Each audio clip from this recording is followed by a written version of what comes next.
actually have a surprising amount of information about the next Ghost Recon game. Over the last 6 months alone, a lot of new details have surfaced, and if we look back at everything that's been revealed over the past 4 to 5 years, it's clear that we already have a fairly strong picture of what Ubisoft is working on. Based on all available information so far, this next Ghost Recon title appears to be Ubisoft's return to a first-person military simulation experience, which is a major shift from the third-person direction used in recent entries. Let's break down everything we know so far, starting from the very beginning.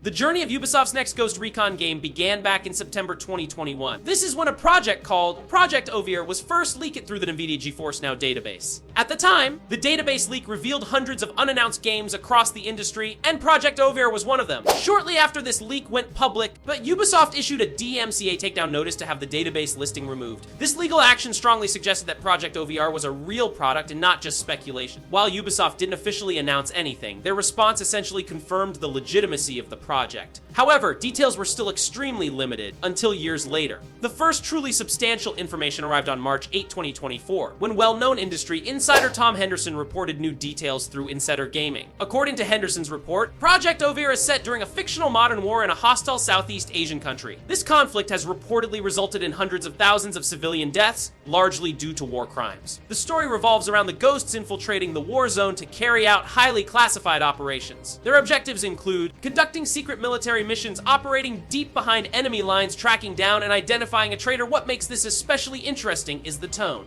This isn't portrayed as a heroic or glorified war story. Instead, it seems to focus on the moral complexity of warfare, including the human cost and the difficult decisions soldiers are forced to make. Then, in June 2024, another important piece of the puzzle surfaced. A Ubisoft casting call for a project known as Project Gamma was leaked online. This casting information described a tactical military shooter set in Southeast Asia, which immediately raised eyebrows. The casting call mentioned roles for elite military operatives, a central female character who speaks Thai, a gritty, realistic tone focused on modern warfare. One particularly notable character mentioned was Raphael, described as a mysterious team leader whose missions are always critical and extremely dangerous. According to the description, Raphael must often ignore the suffering of innocent civilians and accept collateral damage as part of completing his objectives. This detail strongly aligns with the war crimes and moral ambiguity themes mentioned earlier in Tom Henderson's reporting. At this point, many fans and insiders believe that Project OVR and Project Gyun are actually the same game, just operating under different internal code names. There are several reasons for this assumption. Both projects are set in Southeast Asia, both involve covert military operations within an active war zone, both focus on the psychological and ethical complexity of war, both depict soldiers carrying out missions where innocent lives are affected taken together. The overlap is simply too strong to ignore. One of the biggest changes appears to be the return to a first-person perspective. Recent Ghost Recon titles, including Breakpoint, used a third-person viewpoint and leaned more toward open-world RPG mechanics. While those games had their fans, many long-time players felt the franchise lost some of its tactical identity. This new entry seems to be going in the opposite direction. First-person combat more grounded, realistic military tone slower, more tactical gameplay, less emphasis on RPG-style loot systems. This shift suggests Ubisoft is trying to reconnect with the franchise's original roots. Another major change is the game engine. Ghost Recon Breakpoint was built using Ubisoft's Anvil Next 2.0 engine, which has powered many of their open-world titles. However, reports suggest that the next Ghost Recon game is being developed using Unreal Engine, most likely Unreal Engine 5. While this hasn't been officially confirmed, Unreal Engine 5 would make a lot of sense, especially for a first-person tactical shooter. UE5 excels in realistic lighting, detailed environments, immersive first-person visuals, advanced destruction, and atmosphere. If Ubisoft fully leverages Unreal Engine 5, this could be the most visually immersive Ghost Recon game yet. So when you put everything together, the next Ghost Recon game is shaping up to be a first-person tactical military shooter set in a fictional Southeast Asian war zone, focused on realistic warfare, moral dilemmas, and war crimes built on Unreal Engine. Potentially Unreal Engine 5, a return to the franchise's hardcore tactical roots, of course. Until Ubisoft officially reveals the game, some details could still change. But based on everything we've seen so far, this could be a very bold and serious evolution for the franchise. Let me know your thoughts in the comments. Are you excited about Ghost Recon going back to first person? And if you enjoyed this breakdown, subscribe for more gaming news and updates. Thanks for watching, and I'll see you in the next one.